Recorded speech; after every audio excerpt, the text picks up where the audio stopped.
So I'm Donna Fettis, a member of the board of Temple Beth Tikvah. Very, very pleased to welcome people to the program this morning. I'm going to give a quick bio for our guest speaker, Rabbi Kirschen, and then turn the program over to Rabbi Moss for a few words of welcome and context setting. Rabbi Kirschen is a Jerusalem-based American Israeli psychotherapist who specializes in cognitive behavioral therapy. Over the years, he has counseled hundreds of young people, adults, and families while simultaneously mentoring them in how to navigate both their individual and collective journeys. So before I turn it over to Rabbi Moss, if you're not speaking, if you could mute yourself, that would be lovely. And Rabbi Moss, when you're ready. Thank you very much, Donna. And thanks to Donna and Jill and all of the Ukraine task force leaders that have come together so quickly to brainstorm really helpful and important ideas. We've talked about the different dimensions within our congregation about how we can become engaged and offer assistance. And we can certainly give our dollars, we can give our time, we can learn about legislative remedies that we can advocate for, and we can also do two other things which are important, but we don't always think about when it comes to these humanitarian catastrophes, and those are learn and pray, both of which matter and both of which we're here to do a little bit today. I'm very happy and really truly honored that Rabbi Rich Kirschen was able to accept the invitation to be our teacher today, not least of which because his daughter is about to get married. So Mazal Tov to Rabbi Kirschen and Gili, whose wedding is in what, just a couple days, a few days? It's Thursday. On Thursday. Wonderful. And our connection, such as it is that Rabbi Kirschen was one of my teachers when I trained to be a mechanech, a tour educator and guide for a busload of 45 teenagers, 15 and 16 years of age in Eastern Europe and Israel, which is what I did in the summer after my first year of rabbinical school. So Rabbi Kirschen has a tremendous background leading groups throughout Israel and Eastern Europe. He's coming to us from Jerusalem. And I've learned so much from him that I feel very lucky that I get to bring him into our wonderful TBT community and family so he can share some of his wisdom today. And in addition to our connection, I see Susan just came on. Susan Landau Moss was actually his daughter Gili's tutor when she was just a little girl in Providence, Rhode Island. So the Jewish world truly is very small. And I think actually, Rich, don't you have a connection also to our local summer camp in the Union, to Eisner Camp? Didn't you spend summers at Eisner Camp, or do I misremember? I grew up at Eisner from 1973 to 1981. There you go. So it's a very small world. I'm sure Rabbi Kirschen will share a little bit more about himself. But I'm just so glad we could be together. And the name of this program does indicate one of those responsibilities in our prayer life, as we join together with all people of conscience, of course, who are seeking an end as quickly as possible to this horrific humanitarian catastrophe. So I would share this prayer, and I hope you would participate by saying Amen at the end as we begin. God of peace, we call to you, hearts pounding, as we pray for the people of Ukraine who are suffering under a tyrant's attack. Hear their prayers and ours. Support our commitment to stand with them in their time of great need, please. Dear God, how can we say never again when the bombs fall on Babi Yar, when millions must run for their lives or take shelter in synagogues and subway stations? Haven't we learned? You who remembers all, do not forsake us as we relearn these painful lessons. In every generation, there arise those who, in selfish pursuit of power, privilege might over moral right, precipitate needless earthquakes despite the tsunamis of human pain that will follow. Holy ones, spoil the oppressor's evil plans, diminish their power. As one of Ukraine's great teachers, Rav Nachman of Bratslav, third generation in the Hasidic dynasty, once taught, the exodus from Egypt occurs in every human being, in every era, in every year, and in every day. Holy One, may this teaching be fulfilled speedily and in our days. May peace rain down upon the people of Ukraine. May we study war no more, as together we say, Amen. Amen. Thank you all. Rabbi Kirschen, the floor is yours. We're very much looking forward to learning with you. He has a presentation prepared, and then we'll have some time at the end for Q&A. Please join me in welcoming Rabbi Rich Kirschen. Boker Tov, really nice to meet all of you. I know Rabbi Moss from when he was a mechanech, an educator with us.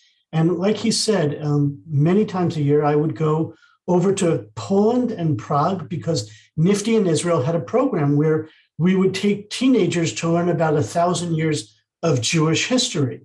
And what we tried to do then, which I'm going to try to do now, is not only talk about the mechanization of genocide, when we talk about the Holocaust, but also 1,000 years of Jewish life. And every year I would go to Poland, and one year, which was shocking, by the way, to my parents. I remember, I don't know if this resonates with you, I remember the first time I told my father I was going to Poland, and it was almost as if the ground was, contaminated. He said, "Why are you going to Poland to go there?" It was almost because, his parents were from Poland, and I would go there many times. And then finally one year in 2019, I said, you know what, it's worth it for me to find my grandparents' shtetl. And what I found out, it wasn't in Poland anymore. It was in Ukraine.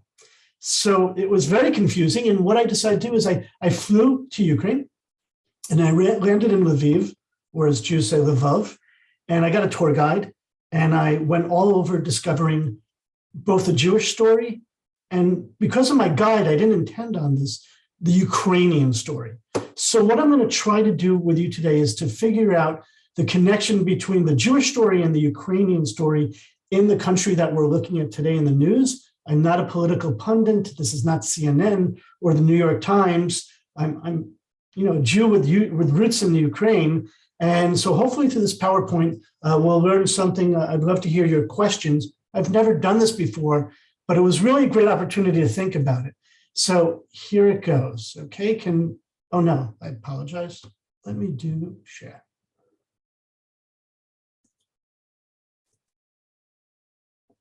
Apologies.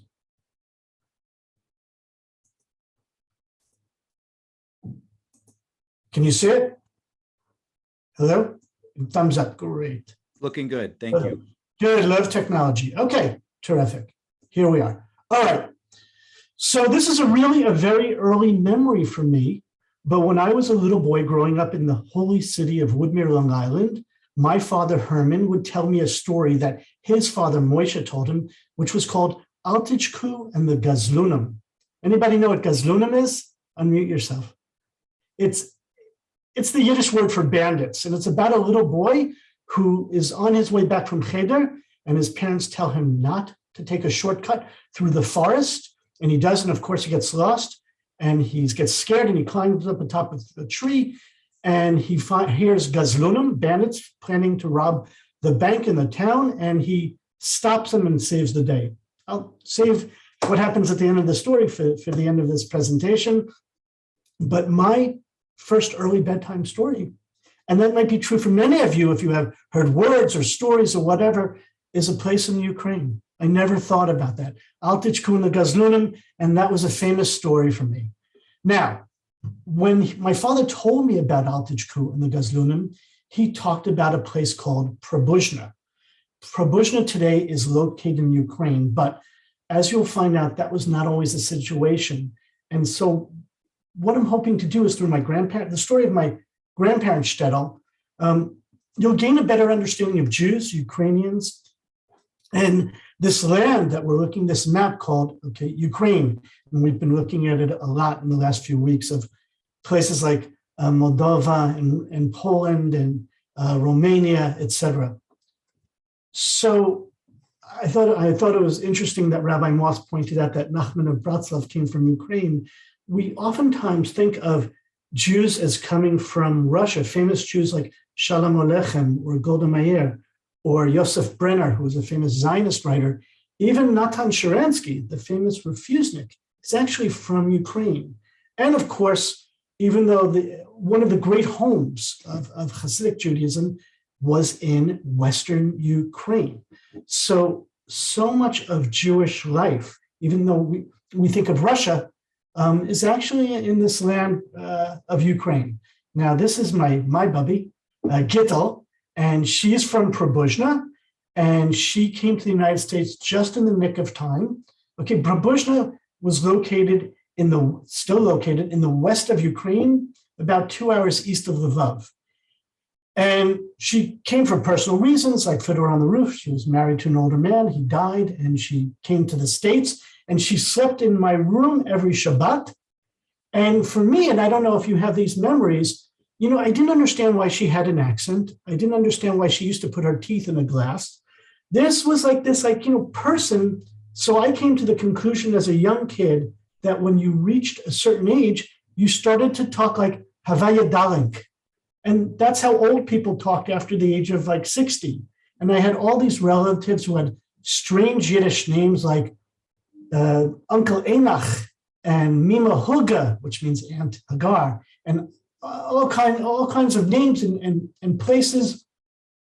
But, I was an American kid, so it didn't interest me that much, but I was exposed to it. My grandfather I never met, also from Probuzhna. He came before World War I. It's a big difference. But this is a siddur he brought over from Probuzhna, and it has a prayer for the Kaiser, okay, in Hebrew. Okay, he's in the Austro-Hungarian army, even though he's based in Probuzhna. And it says, Franz Joseph Harishon, Emperor Franz Joseph I, and his wife, Elizabeta Amelia, and it says, Melech Malchei HaMelachim, King of Kings. What did the Jews do when they lived in Austro-Hungary, the Empire of Austro-Hungary? They made sure in their prayer books it praised the Kaiser because they didn't want to get in trouble. So it's confusing when we talk about Ukraine or this area. Who do the Jews belong to? Who owned it? What's the connection? So here I am as a little kid hearing about this story of Al Tichkuno Gazlunum. My grandmother with this accent and all my relatives are from Probuzhna. And I said to my father, where are we from? And he said, Europe. So I looked at a map in Europe and I said, are we like French? And because what do I know? No, we definitely weren't French. And if you knew our cooking, we weren't French. So then I heard we're from Austro-Hungary. So by the way, many Jews today will say, oh, my family was from Austria. But if you look at the map of Austro-Hungary, look at the different countries within that empire. Okay, there's Slovakia, there's Czech, there's part of Ukraine, there's part of Romania, there's part of Croatia. So again, it's kind of confusing, and by the way, it leads up to the present turmoil about who owns what land in this part of Europe. And by the way, we can also learn a lot from this story because of our last names. My last name is Kirschen. That means cherries in German. So I didn't understand if my grandmother said she was from Poland, if my grandfather served in the Austro-Hungarian Empire, if it's in part of Ukraine, what does that mean? If you lived in Austro-Hungary, you got a German last name. And if you lived under the Russian Empire, you got a more Slavic sounding last name. So people with the name of Goldberg, which is Mountain of Gold. If you know anybody named Ackerman, it means plowman. Finkelstein means a shiny stone. This is all German. Grossman means a large person. Cooperman might mean a barrel maker. If you're coming from the Russian Empire, your ancestors might have a name like Sapaznik, which is a shoemaker in Polish, or Lipka, if you know anybody, it means a lime tree, or Majewski, Polish for the month of May.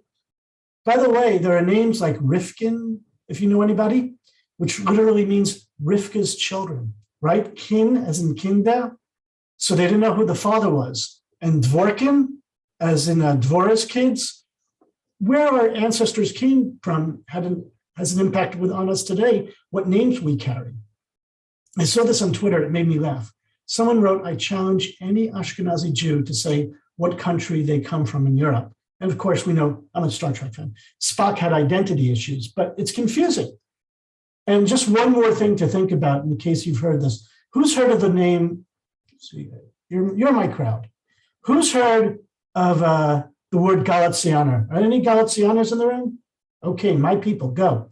Galizianer is a part of Poland, Ukraine, that was once in the kingdom of Galicia, and we were known as low-class peasant Jews.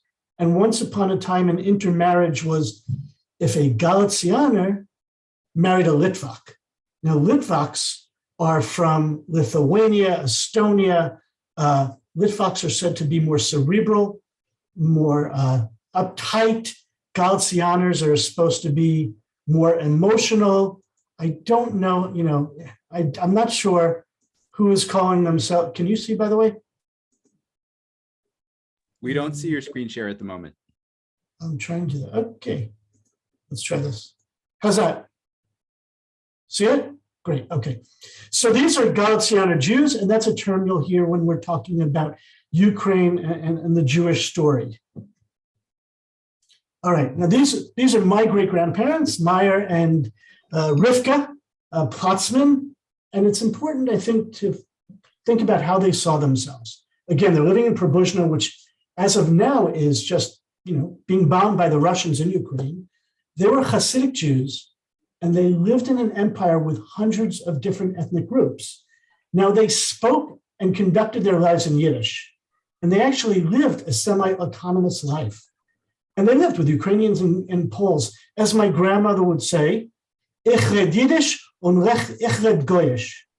Now, what does that mean? I speak Jewish and I speak Goyish, which is not a pejorative term. It means anything that wasn't Jewish. So she spoke Polish, she spoke Ukrainian, she spoke German, because those were the people that surrounded her.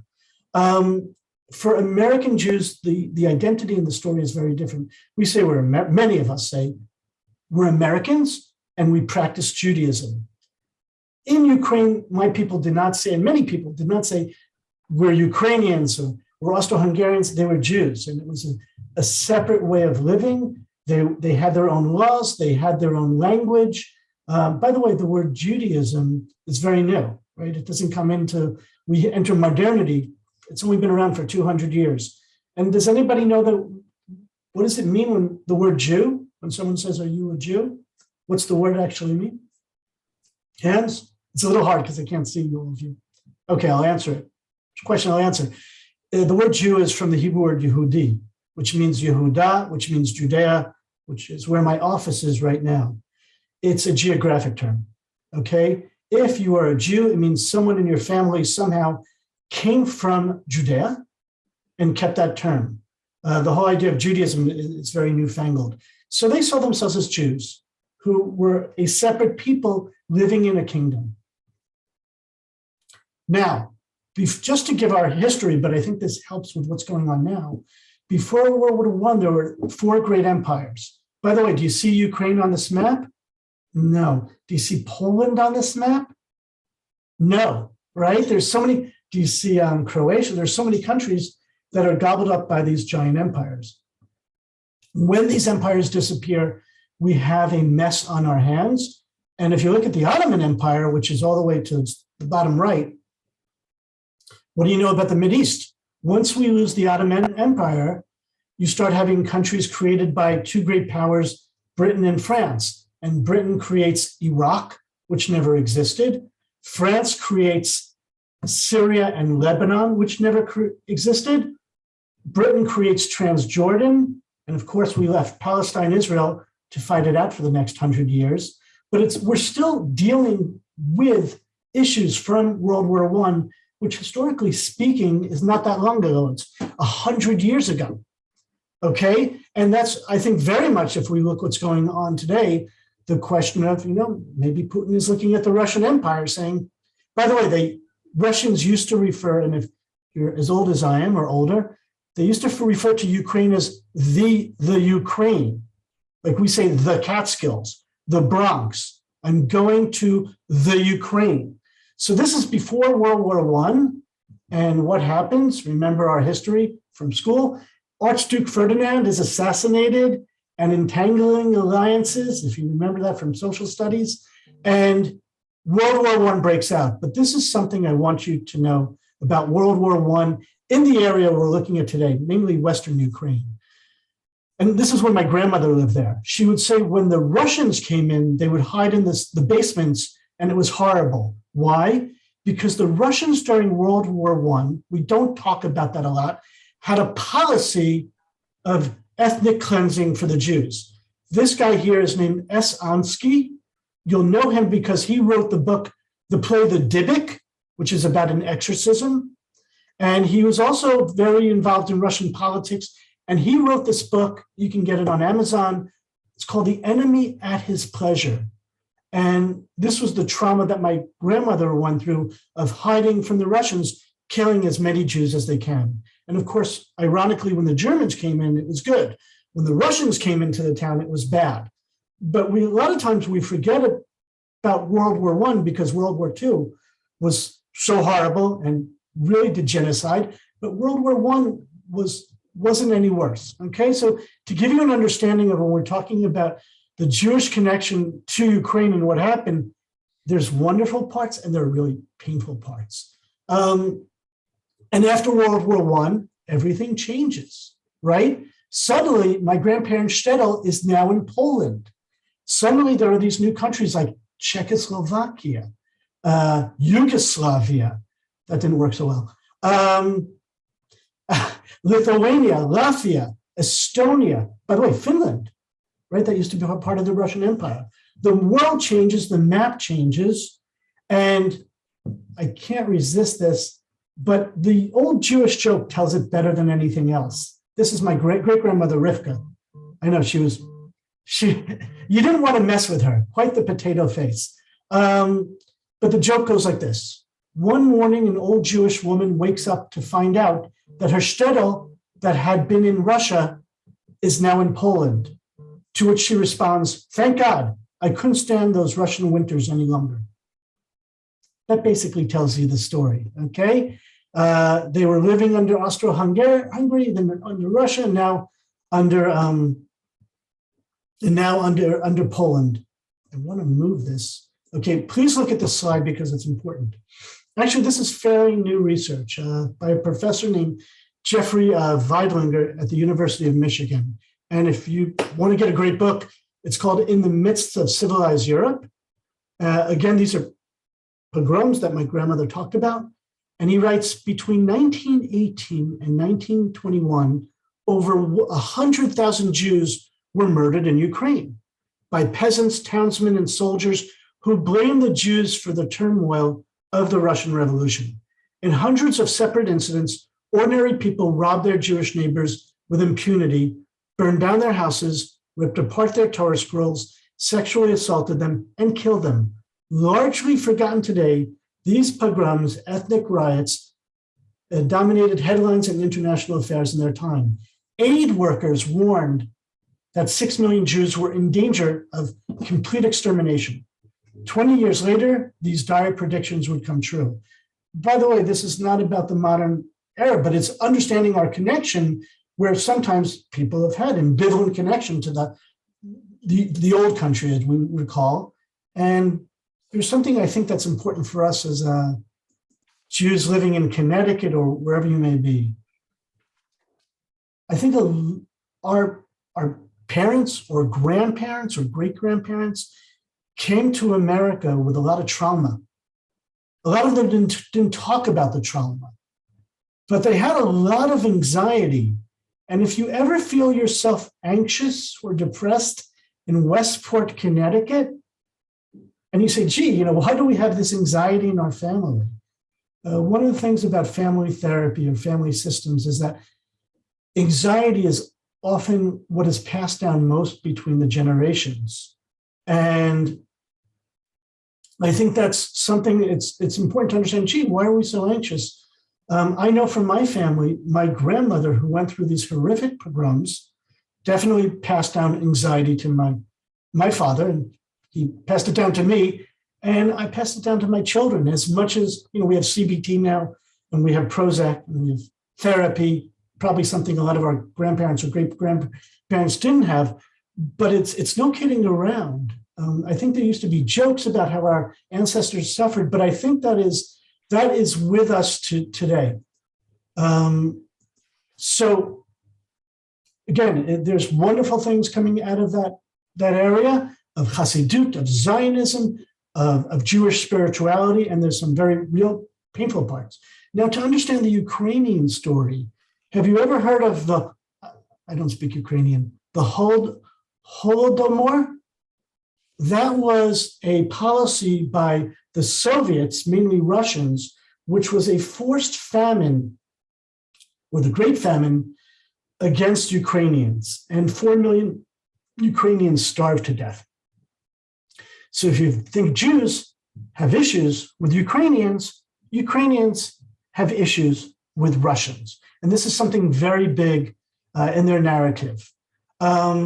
And this plays into World War II, where we know what happens in World War II, right? The Nazis invade Poland, right? The Soviet Union and the Nazis make a pact not to attack each other. And in 1941, Hitler makes the mistake of his regime. He attacks the Soviet Union in what is called Operation Barbarossa, which takes place in Western Ukraine. And also for ideological reasons, Germans will settle in Western Ukraine. Western Ukraine is known as the breadbasket of Europe. That's why all of our flour prices are going to be going up. And he starts this now. What do we remember about Ukrainians? They hate the Russians more than anyone else. And one of the things that happens is what the Germans use is something called the Einsatzgruppen, which are SS troops who recruit Ukrainians to fight with them because the Ukrainians hate the Russians more than they hate the Nazis. And if the Nazis are going to kill Russians, they want to be part of it. But part of that story, and a painful part, is that many Ukrainians, nationalists, and they have nationalist monuments all over Ukraine of people who were involved in this, so it's awkward for Jews, killed many, many Jews in what was known as, at first, the Holocaust of bullets, where they put people in ravines, they stripped them by their clothes, and they just shot them. The Nazis used to give these Ukrainians vodka because it was so overwhelming. And that's a big part of the Jewish Ukrainian story. Now, just because I was talking about my grandparents' shtetl, right, it was in Poland, but now the Nazis roll through. It's also Polish and Ukrainian. On September 30th, 1942, 1,500 Jews were transported to Probuzhna, from Probuzhna to the Belzec extermination camp. By the way, and I'll show you the topography, my father told me a story about a little boy named Altichku who went through the forests. There aren't a lot of forests in Western Ukraine. It's very much like the Midwest. So when the Nazis came, I never understood why the Jews didn't run away. They just encircled the village. It's flat. And I'll tell you a little bit about who I met when I was in Ukraine, who told me the story, and he saw it. So as we know, Ukraine is taken over by the USSR. 27 million Russians are killed. The Iron Curtain is set up. And what happens here is that Ukraine is totally taken over by the Soviet Union, and they used to have something called Homo Sovieticus. A friend of mine, Mikhail, grew up in Ukraine, but he was a Soviet kid. You know, he went to youth group, and that's how he saw himself. So think about the story of, use that shtetl, Probuzhna, and the non-Jewish people who live there. They went from Austro-Hungary to Poland, to the USSR, to the Nazis, back to the USSR, and then later we'll talk about independence. In 1991, right, Ukraine gains independence. 300,000 people join a chain from Kiev to Lvov. And Nifty in Israel has this idea that now that the former Soviet Union has collapsed, we should start taking teams not only to learn about the Jewish story in Israel, but the Jewish story in Eastern Europe. And at that time, Poland and Prague worked best. If you have a chance, Rabbi Moss knows this, the Warsaw Cemetery, which is 300 years old, if you ever want to understand Jewish story in Eastern Europe, this is an unbelievable place to learn. Okay, so how am I doing on time? Okay, so 2019, I accompany a group of 16-year-olds to Poland. We do the whole program, and I say, okay, my grandparents' shtetl is in Ukraine. I'm going to go to Ukraine. Something you should know about me: Reform Rabbi, Orthodox coward. It's not so clear what's going to happen. I go to the middle of nowhere as this like Jewish guy in the middle of Ukraine. And of course, I grew up with stories, etc. So I land in the airport and I call my guide, who I got from someone who knew someone. And she said, and I said, how will I know you? And she said, I am very tall, very good looking, and I am blonde. I said, okay, I'm very short, very good looking, and I have a lot of white hair. And I thought to myself, oh no, Ukrainian ice princess, how is this going to go? She was absolutely wonderful. And what ended up happening is, I think the Ukrainian story and the Jewish story really got shared with each other. And she said things that were hard for me to hear. Like, I understand what Ukrainians did, but you have to understand how much we hated the Russians. And for me to say, yes, but you killed everybody in my family, it was kind of, sharing really difficult narratives. And I want to point this out. It's so interesting that the president of Ukraine, Zelensky, is Jewish. And I just saw him on CNN. And one of the uncomfortable things he said is how much the Ukrainians fought the Nazis in World War II. And I'm sure there were Ukrainians who fought the Nazis, but it's an uncomfortable story. So when I got to Ukraine, the first place I was in Lviv, which is getting bombed now. And you felt like it was a city that was starting to really, come alive. And one of the things that they were starting to do is come to terms with their Jewish past.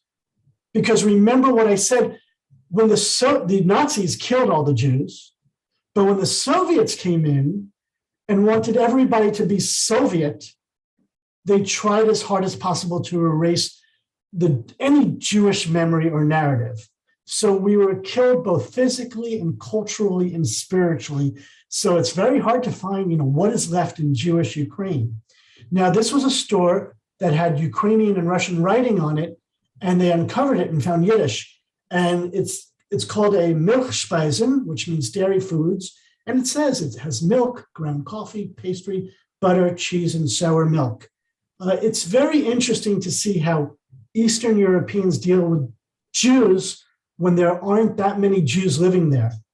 By the way, there were more Jews in the east than the west of Ukraine.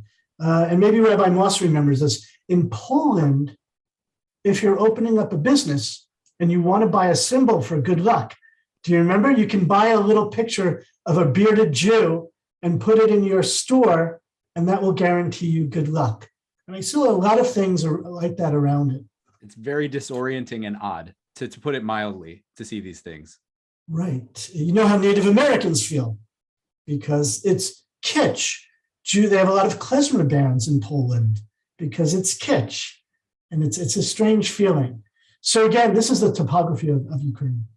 And I was really knocked out by that, thinking of, as a little kid, hearing stories of forests. When I got to Probuzhna, this was almost 100 years since my family had left. And this is the synagogue. And it's, just a shell of the synagogue. The Soviets used it for a fuel storage facility. And I walked around the town and I met an old woman. She's 80 years old and she was born after the war. And she promised to show me the cemetery. So when I got to the Jewish cemetery, what I found was this field. Okay, there's a few stones that they weren't able to destroy. No one built anything on the cemetery because they knew it was a cemetery. So you talk about ghosts and understanding there was a Jewish community here. There were just ducks. Does anybody speak Yiddish? You know the word kachkis? Kachkis? So that's how I knew my Ukrainian was okay, because of kachkas. There were ducks running around it, but it was really disheartening to just see, barely anything remained. Nadia knew of an older man, and his name escaped me. I don't know where I wrote it, who was there when the Nazis came. And I went to his home and I had tea. And he told me that he remembered the Jews in his class, and he remembered the word Shabbos. And that just got me. I mean, it gave me, goosebumps. And he remembers when the Nazis came to town and the Jews were all brought to the center of the town, and I didn't ask him what his family did, and who knows. He was 13. And they were marched to the train station and they were brought to Belzec. And that was the end of that. So here is the story of Probuzhna. It still exists. I believe there are Catholic Ukrainians and many Ruthenians. There's a lot of different ethnicities in that area. There are no more Jews. And once again, they're being attacked by a very large empire. It's unbelievable. Everybody's saying history doesn't repeat, but it rhymes. I think that's a quote from Mark Twain. And here, this is a very, unapologetic appeal for Zionism. When we're watching what's happening to Ukraine and how helpless we feel and how terrible we feel, this is what it brought up for me. This is my son, Ayal, and he just became an officer in the Israeli army. And watching everything in Ukraine, what it made me think is, in light of Jewish history, we must never, ever rely on anyone else. We must only rely on ourselves and on our own power, because in the moment of truth, you are alone. And I think that's what happened to the Jews in World War II. And that's why it's not the only reason we have Israel, but it's one of the reasons. And I think it's so painful to watch what is happening to Ukraine, as much as people mean well. And people are trying to help. And it's better than it used to be. It's a very tough lesson in history. And I think Israelis, when they watch, think a lot about, people saying you don't need power. You don't need an independent state. I think all of us are still dealing with the shock. So that's really the story from a 5-year-old kid who hears a bedtime story about Altichku and the Gazlunim, who tries to make sense of, where is my family from? And who thinks they're Polish Jews and realize actually it was based in Ukraine, and then with everything Ukraine going on now, it brings up quite a bit of, I think for me, and I think for many people, and I'm not saying, by the way, that I don't support Ukrainians now and want to do everything we can to help, but I think it's important to understand the complicated and twisted history Jews have with Ukraine, both for the amazing parts that came out of that area, and both for the suffering and the trauma that we endured there as well. So it's quite a mixed bag. I think we have to own all parts of it. And on that note, happy to open up for questions, answers, comments, you name it. Tom Hatekis. I would just say thank you first to Rabbi Kirschen for all of that history and kind of introducing us to your family as a way to tell the story.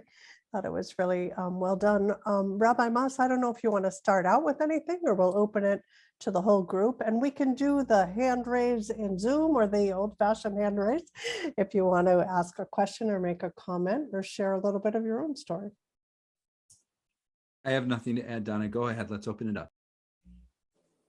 Rabbi Offner, Cantor Boyle, or anyone else.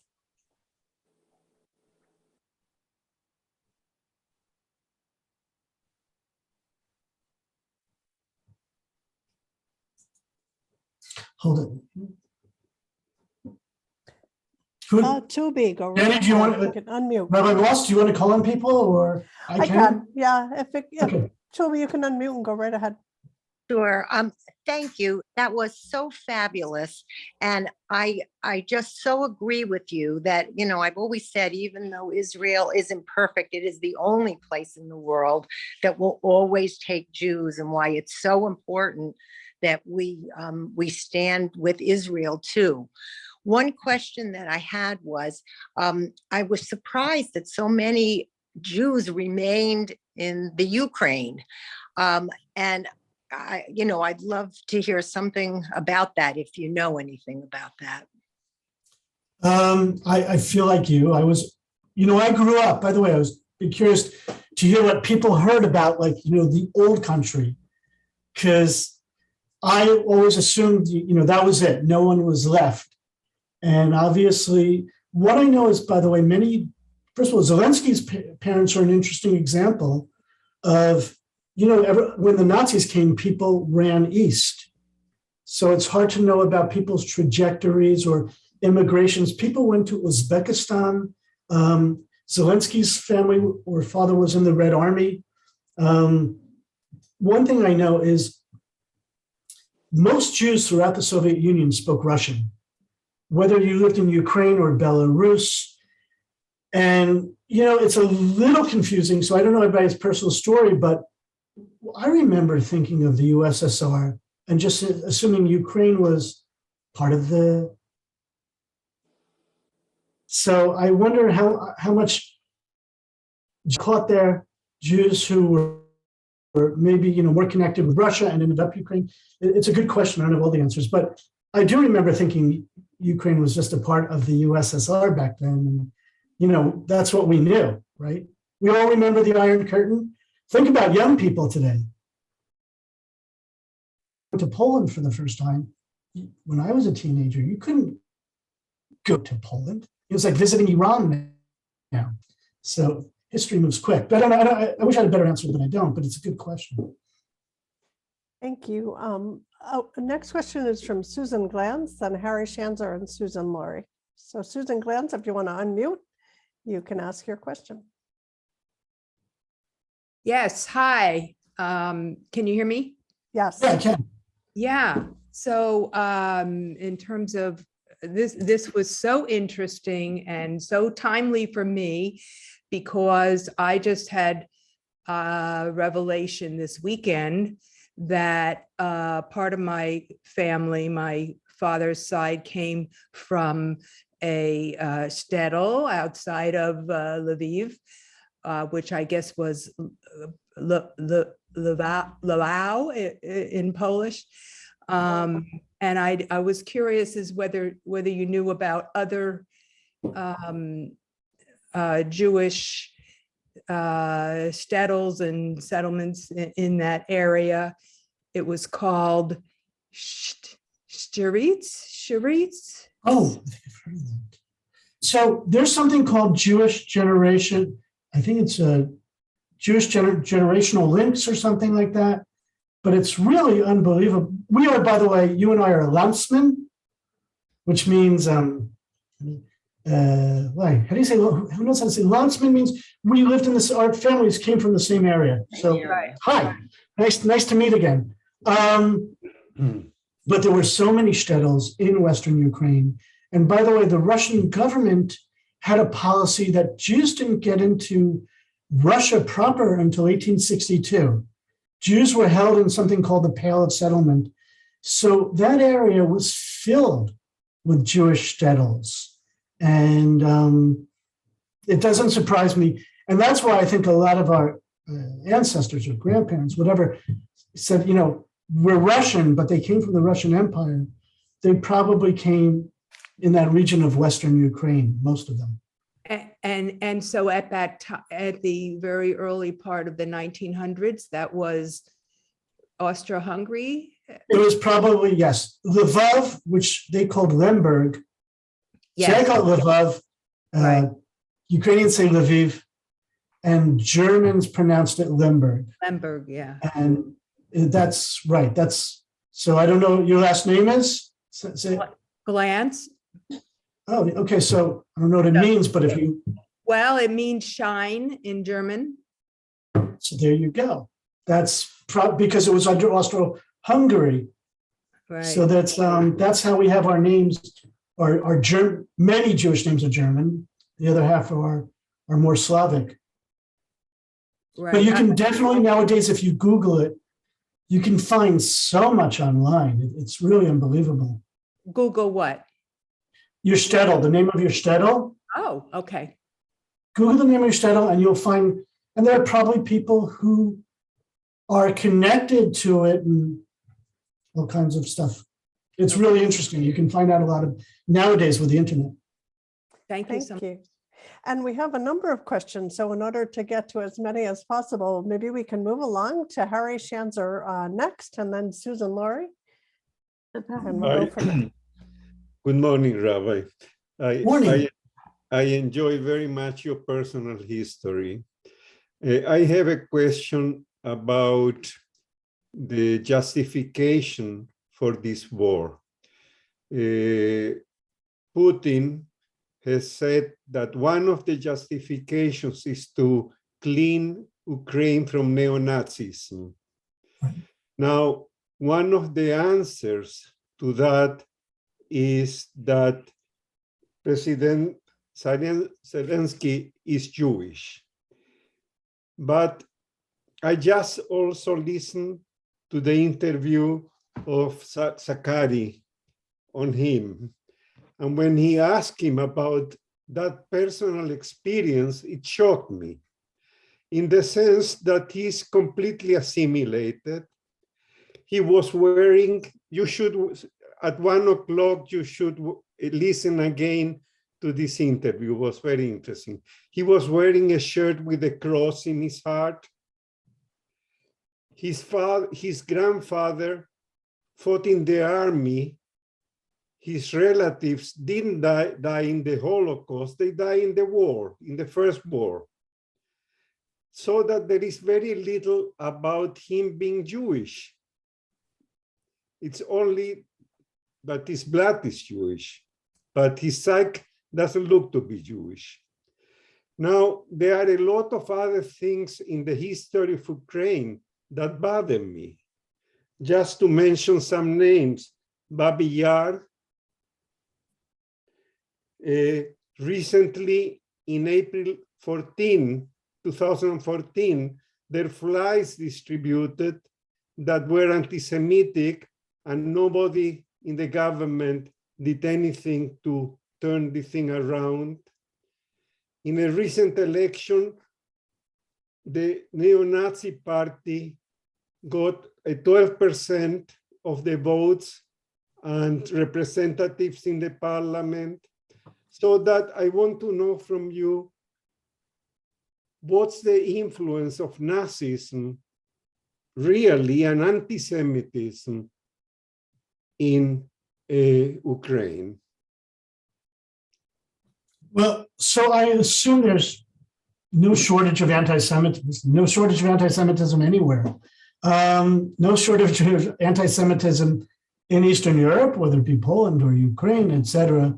Yeah, I mean, it exists there. I'm not an expert on, Ukrainian politics in terms of Nazism, etc.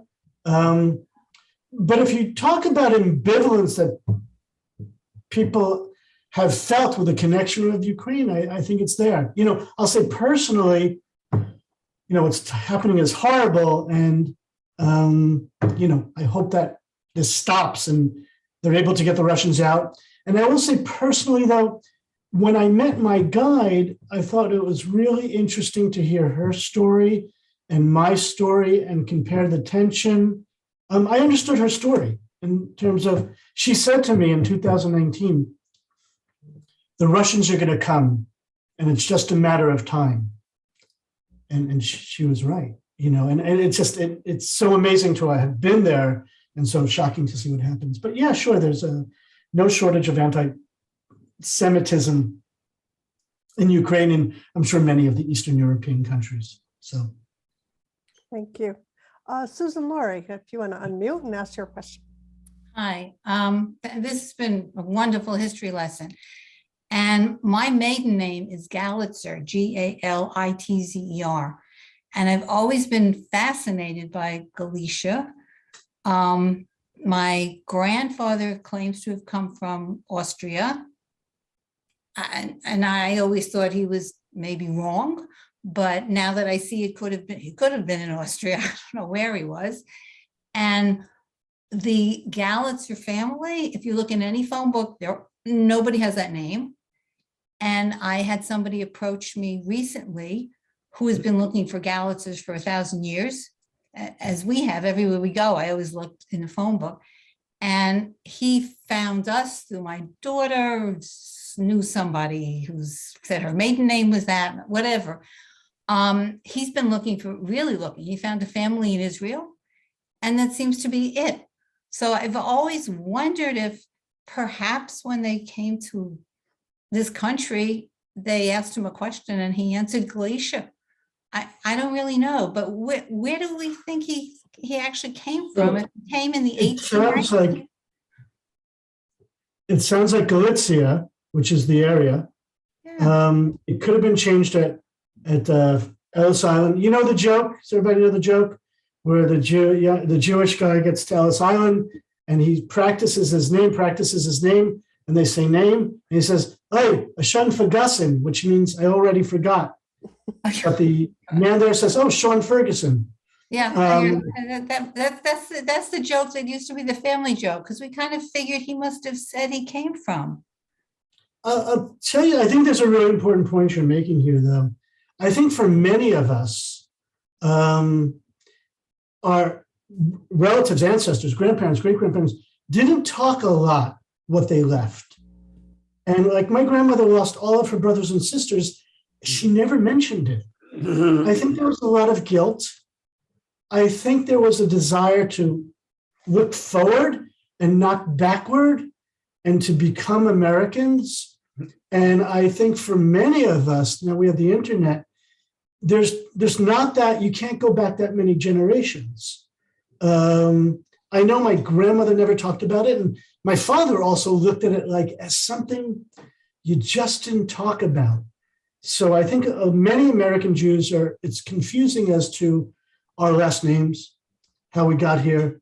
I once met an elderly man in a hospital, and he told me the first thing he did when he got to America is he threw his tallis in the ocean because he wanted to be a Yankee. And we became Yankees, to such an extent, we have to work very hard to remember how to be Jews, right? It's like summer camps used to take Jewish children and teach them how to be Americans. And now summer camps teach American kids how to be Jews. It's an interesting story. Yeah. So we'll have Rabbi Offner and then Helena, you're next after Rabbi Offner.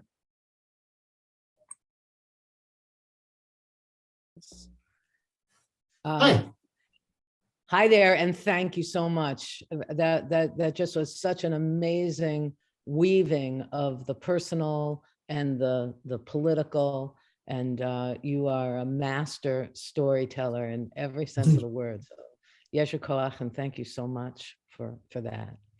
One thing that goes through my mind, I think about, Rabbi Moss talks about the summer of taking 45 kids through Poland, the summer, and you were there, it was 2019. TBT was there in 2019 as well, because we did a trip to Poland and the Czech Republic and to Austria. And we did that trip just a couple of months before you did yours. And for those who were on the trip, you'll remember when we were in Krakow. No, it was when we were in Warsaw.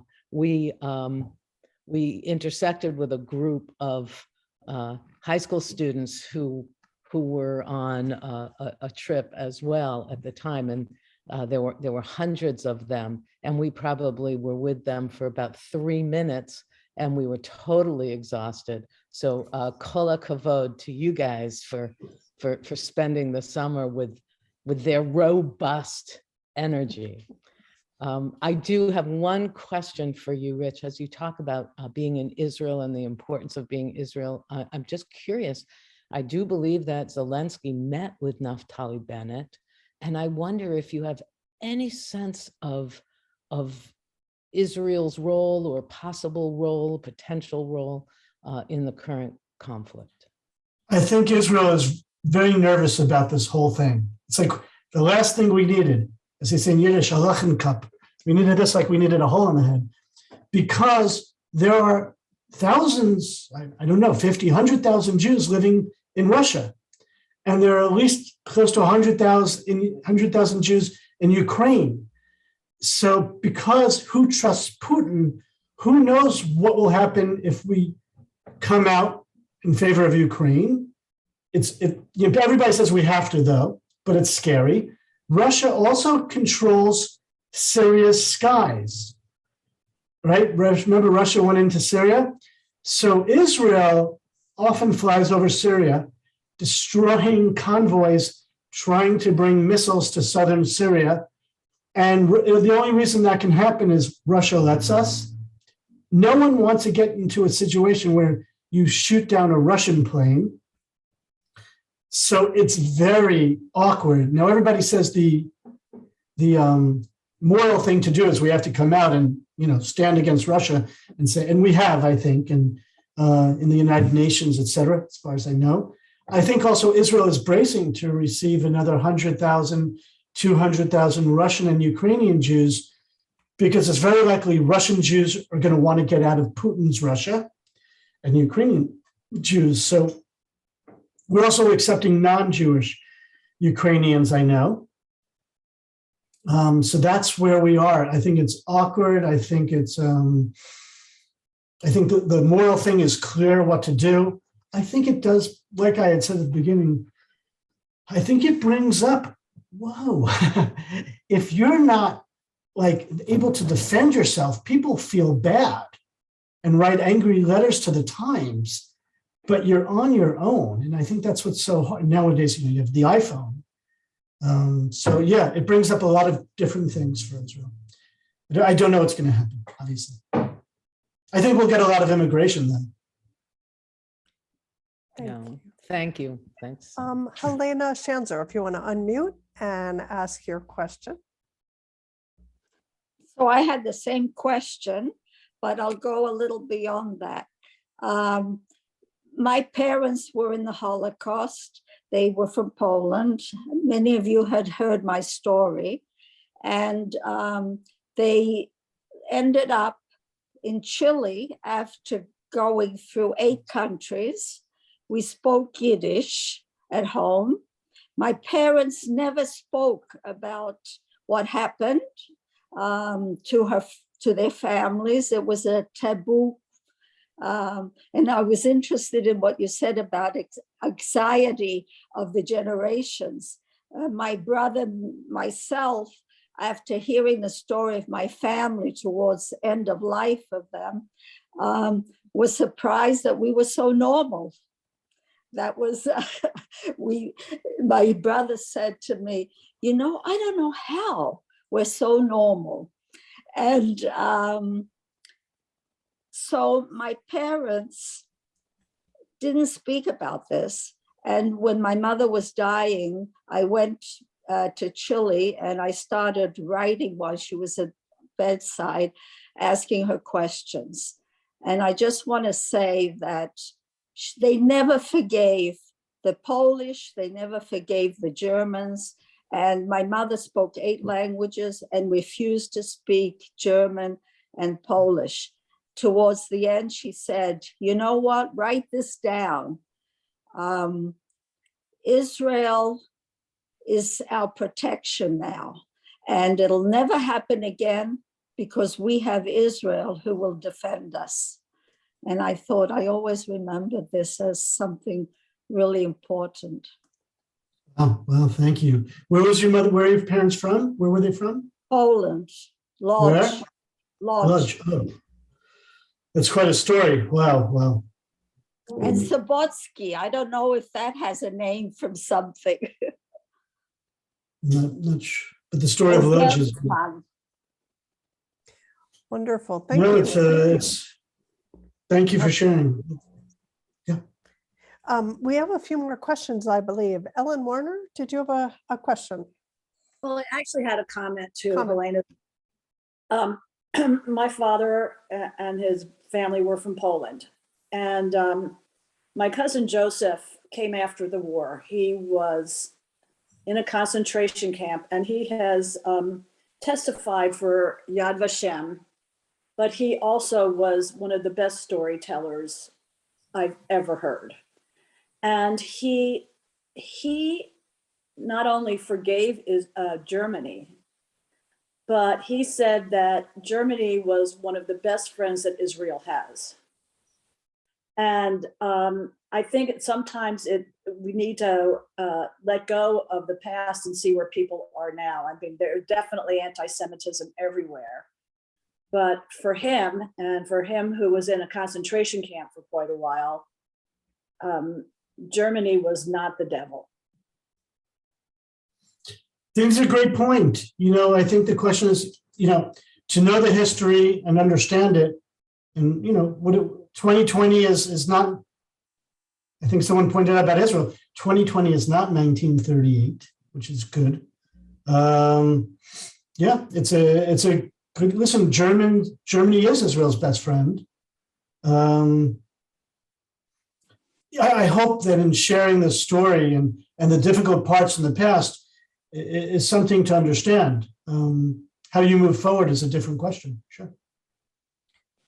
Thank you. Mike Mizell, did you have a question or comment?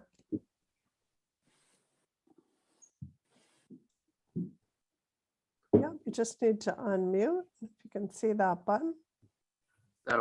That work good. Okay, thank you. Rabbi, are you familiar with the agreement that the current administration entered into with Ukraine last November, which stated basically that Ukraine had a right to decide its own future foreign policy, including with respect to Ukraine's aspirations to join NATO. And I'm wondering if you're aware of that and whether you think that entering into that agreement served as any kind of a trigger or an encouragement to Putin's invasion. Okay, so I'm not like a political pundit. I mean, I know what you know, and I read in the Times. I haven't, I don't consider myself an authority on the current political situation. I think like many of you, whatever the situation, I can't comment on the politics. I think what I can comment on is, first of all, we all have iPhones and they have iPhones. And I think it's so intense to watch a conflict like this so up close. Also, and this is not connected, but connected. It's interesting what happened in Syria. It's a little different because Assad was killing his own people, but was just as brutal, but we didn't react as much. And, what the United States did in Iraq was, as many years ago, probably just as horrible. I think one of the things that's happening now, so that's not answering your question, I apologize. I just don't have an answer. But it just reminded me, of a war in 2020 is so intense because of the technology we have. And I think, we're with it 24/7. No one knew what was going on in 1938. They had newsreels. Okay, so I can't answer your question, but it just kind of triggered something else. That's okay. For people who are interested, it's easy to Google the November 2021 agreement between the United States and Ukraine. I hadn't been aware of it, but I'm glad that I read it, and it does give a broader view of the content. Thanks, Rabbi. I want to say last call. I didn't see any other people with a question or a comment, but there's still one last chance if anyone wants to ask something. And while you're thinking about that, I just want to say to Susan Glanz and Susan Laurie's points about their own ancestry and the resource that Rabbi Kirschen shared, Jill Assange and I are working on spearheading programming at the board level, and we're working on a program about genealogy. So hopefully that will be out at some point. But for people who want to learn a little bit more about that process and how to go about it, we may have something within the next foreseeable future at TBT. And I don't see any other hands. So I would just like to thank Rabbi Kirschen so much for sharing the history. Oh, Susan Glantz, just go right ahead and then we'll turn it back to Rabbi Moss to close out. I just wanted to mention, I did put it in the chat that I had learned that Ukrainian Jews are already going to Israel, and there was a plane of Ukrainian Jews that just landed a couple days ago in Israel. So they're working on bringing them to Israel, and it's so important. The existence of Israel is so very important, especially for that reason. So I just want to mention that. Thanks, Thank you. Susan. Rabbi Moss. Thank you very much, Donna and Jill and our Ukrainian task force for putting this program together. And thank you so much to Rabbi Kirschen for bringing your masterful ability to blend current events, your own family story, history with a dose of humor and interest. That is truly what makes you a master teacher, and why I was so glad to be able to invite you back to now teach the congregation that I'm privileged to serve. So TBT, please join me in thanking Rabbi Kirschen, and we hope to learn with you again very soon. We hope to be able also to be focusing on other topics as, God willing, one day, hopefully sooner rather than later, this humanitarian crisis will wind down. It might not happen soon, but we're going to do everything we can to play our part. So thank you all. Please pay attention to your inbox for more opportunities to get involved concerning the crisis in Ukraine. And we'll look forward to seeing you very soon, because there's so much excitement coming up at TBT this spring. So thanks again, and have a great Sunday. Shavua Tov, everybody. Thank you, Rabbi Moss, and thank you, everybody. So great to see you, Danny. Thank you. Thank you. Thank you very much. Thank you. Thank you. And Everyone Rabbi do Kirschen, well. I know you've been talking, but you might just take a glance at the chat. There are a lot of really lovely thank yous to you and a few other points. I see. Thank you.